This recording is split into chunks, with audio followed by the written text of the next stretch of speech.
I do a lot of training for many corporations, and I conduct sales seminars, and I've heard all kind of guys doing techniques and training people techniques of how to close sales and how to work with and begin to control the sale and how to ask for the close. Let me share something with you.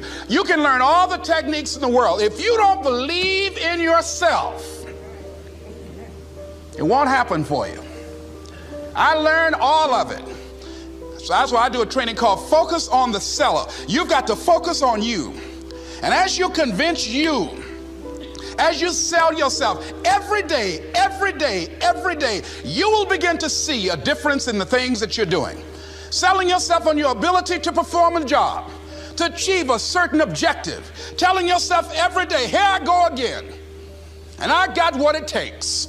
This is my day, and nothing out here is going to stop me. In what you've done with your life thus far, is it giving you what you want?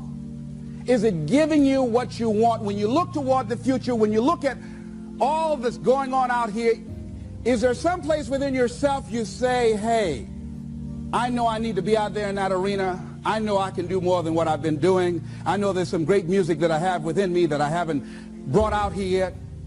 Is that something that you begin to look at within yourself? So I used to do that, and I used to go to big rallies and see guys up speaking when I wasn't courageous enough to go out there and say, hey, my name is Les Brown, the motivator, Mamie Brown's boy, I want to talk. I would never do that. I'd just be back there looking at them and wanting to get their autograph and would say, can I meet you, Mr. Wakely, or can I meet Mr. Zig Ziglar? Please tell him, who are you? Oh, Les Brown. Because I felt within myself I was a nobody. So who am I to go talk to these guys and go get their autographs? I like to do what you do.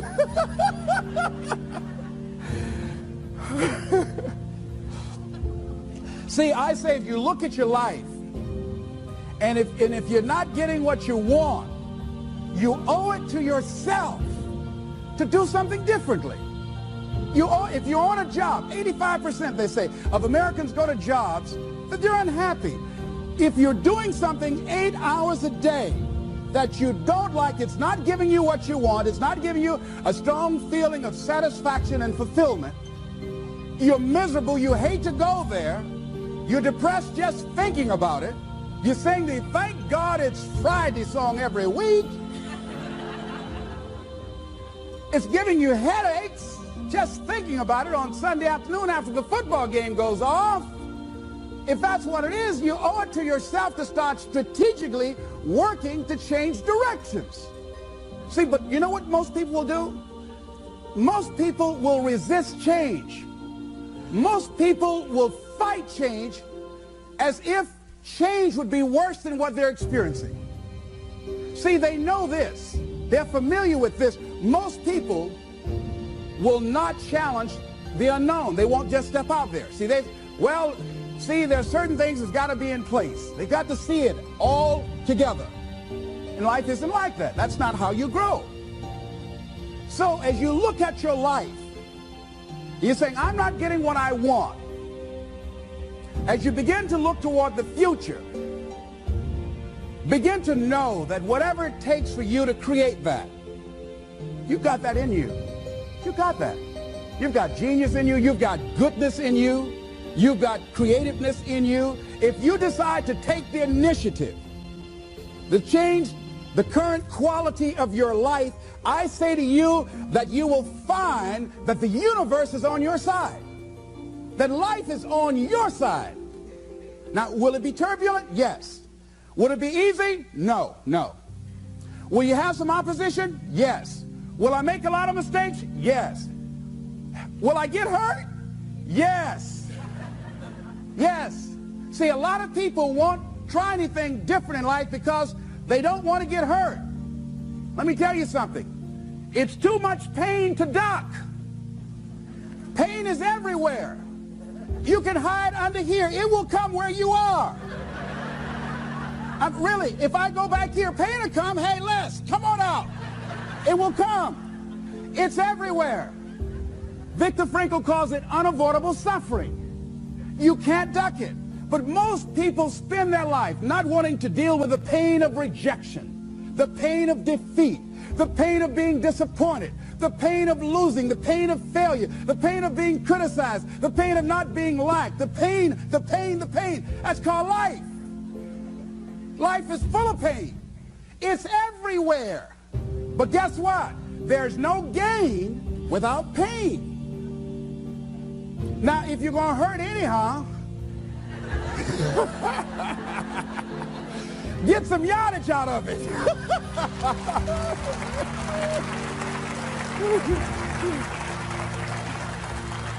Because it's the pain of regret that you experience. If I had it to do over again, that's a pain. Don't you know that's something? When you know, I was in a seminar once and this lady stood up. If I had my life to live over again, she talked about all of the things that she would do. And you can feel the pain of regret in her voice. The pain of regret. She still experienced pain. She was trying not to experience the pain of defeat, the pain of disappointment, the pain of loss, the pain of lack of support. And she still experienced pain. It was right there. We can't get around it. Most people are governed by their habits, their fears, and the opinions of others. A lot of people never try anything differently because they have been convinced by people in their lives that they value that they can't do it. They're living within the context of the opinions that other people have of them, the low expectations. Many people doubt themselves because when they thought about doing something at some critical point in their lives, somebody they respected and honored, somebody they believed in, somebody that they loved, someone they trusted said, you can't do that. And they accepted that. That's why I didn't go off to college. I had an instructor that I believed who said, you're not college material, Mr. Brown. You're not as smart as your brother Wesley or your sister Margaret Ann. You're not college material. Why don't you try and get you a job at the post office? Try and do something with your hand, or go down to the Miami City Sanitation Department and see can you get a job there. Or why don't you try and go into the Army? I took that test, Mr. Tellers, already. What happened? I failed. I told you. Anybody fail the Army test, you're really in trouble. So I went down to the sanitation department to try and get a job because that's what I believe was possible for me. As you look at your life, ask yourself the question, what would your life be like? What would your life look like if you decided not to care what people thought of you? What would your life be like if you decided to give up some of your fears? What would your life be like if you decided to become courageous? What would your life be like? If you decided to act on your dream, if you did what you felt in your heart. You know what courageous means? Tom Rusk and Randy Reed said. They said that courage comes from a French word which means of the heart. How does it feel to you? He says it's courage, you know, it takes courage to live. Says most people go through life not allowing themselves to step out because they don't want to let go. They don't want to be blown around. They don't want to be moved. The courage to face life's whirling wind of contradictions. The courage to love yourself. The courage to love. For years, I was afraid to love. The courage to take a chance. The courage to be who you are. He says courage isn't for somebody else, for medals, applause, or moral debts. Courage is what at that moment feels most right for you. Not just situational ethics, but what feels right in your heart. The word of the heart. What feels right in your heart. One great philosopher says, cowards die many times before their deaths. The valiant never taste of death but once. What does that mean? The valiant people aren't afraid? No, no, no. It means that they experience that fear and they move forward. They move forward anyhow. Many people are dead now. Many people are allowing their dreams to die. Many people are allowing their ideas to lie dormant and collect dust.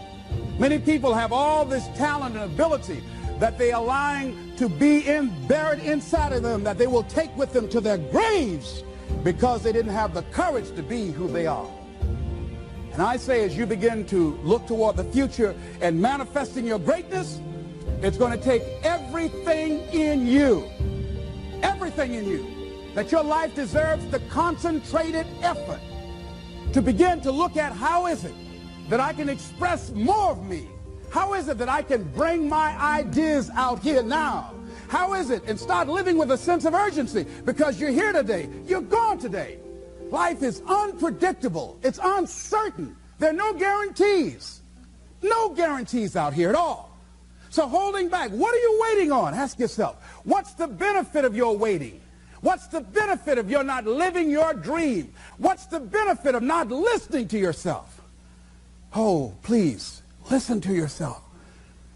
You know the feelings. If you start listening to the feelings in your heart, and I'm doing it now more every day, I find that my feelings, I can trust them.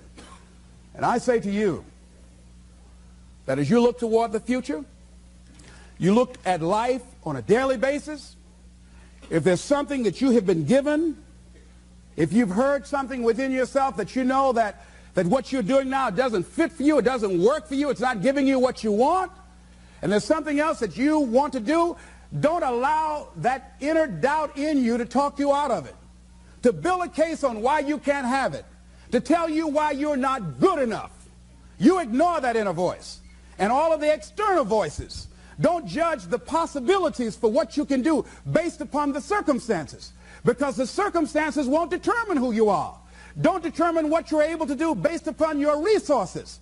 Don't determine what's possible for you based upon where your life is right now. Where your life is right now is not you. That's just what it is right now. But the possibilities for you are unlimited. If you're in a rebuilding process, it's unlimited. If you're coming back from adversity and devastation, it's unlimited of what you can do. That's the capacity of human beings. It doesn't matter how many mistakes you've made. It doesn't matter how many flops you've had. It doesn't matter how much money you've lost. In fact, I see it only as an investment of what you learn from life, not losses, but investments of what's possible for you.